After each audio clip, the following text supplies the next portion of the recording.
Ce schéma de cohérence territoriale, l'acronyme SCOT, un petit peu lourd à comprendre, mais c'est quoi? C'est un document pour les 20 prochaines années au sein de la CASA, c'est comment vivre ensemble dans le territoire sofipolitain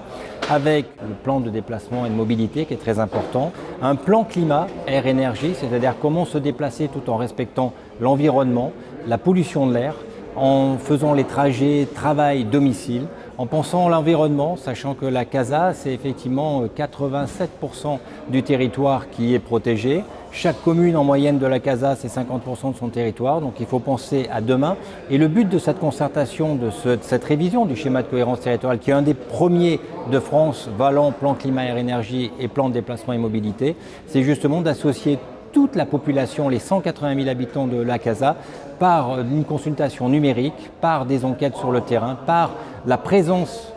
du président de la CASA, Jean Leonetti, auprès de ses administrés, des 180 000 concitoyens. Pour le moment, la communication et la concertation avec les maires et les administrations de chaque collectivité des membres de la CASA a déjà commencé.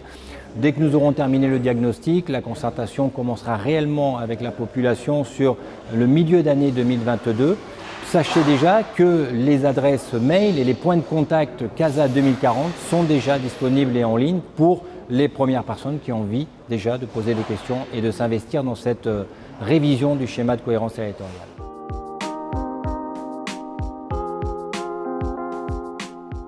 Les priorités, c'est le déplacement déjà, la qualité de l'air, l'artificialisation des sols et la protection de nos patrimoines. Nous tenons à sanctuariser des zones